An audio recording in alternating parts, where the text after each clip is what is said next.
பெருமையை சொல்லி எத்தனையோ பிள்ளைகளை பள்ளிக்கூடத்துக்கு நான் போக சொல்லி அனுப்பியிருக்கேன். ஆனா என் பிள்ளை ராமனுக்கோ படிப்புன்னா வேப்பங்காயா இருக்கு. பள்ளிக்கூடத்துக்கு போகணும்னு சொன்னா எங்கேயோ ஊரை சுத்திட்டு நான் பள்ளிக்கூடத்துக்கு தான் போனேன்னு சாதிக்கிறான்.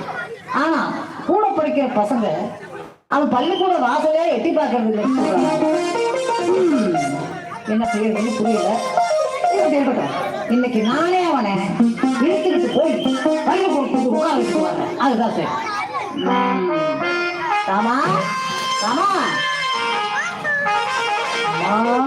பாப்பா, ஏமா இந்த நேரத்துல கூப்பிடுற?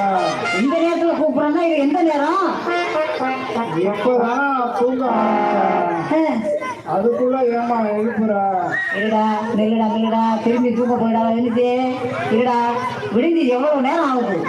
எல்லா பிள்ளைகளும் பள்ளிக்கூடத்துக்கு போயாச்சு. உனக்கு மட்டும் இன்னும் விடியே இல்லையா? இப்பவே பின்பற்றுக்கு போய் ஒழுங்கா குளிச்சுட்டு வா.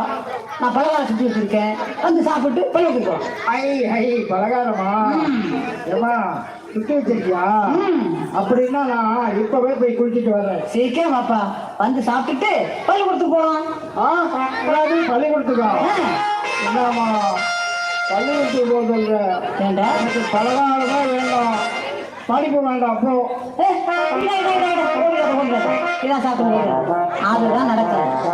நீ குளிக்க வேணாம், பலகாரம் சாப்பிட வேண்டாம். ஆனா பள்ளிக்கூடத்துக்கு போயே தரணும். ஆமா சொல்லிட்டேன். வேண்டாமா, விட்டுடுமா விட்டுடுமா. அதுதான்டா நடக்காது. இன்னைக்கு கண்டிப்பா உள்ள பள்ளிக்கூடத்துக்கு எடுத்துக்கிட்டு போயே தீருவேன். வந்தே தீரணும். ஆமா சொல்றேன். வேண்டாம். வா வா வா. ஓடான் பத்தியா ஐயோ, ஓடான் பத்தியா. பள்ளிக்கூடம் தான் அவனுக்கு கசக்குது. பங்கையா இருக்கு. என்னதான் பண்ண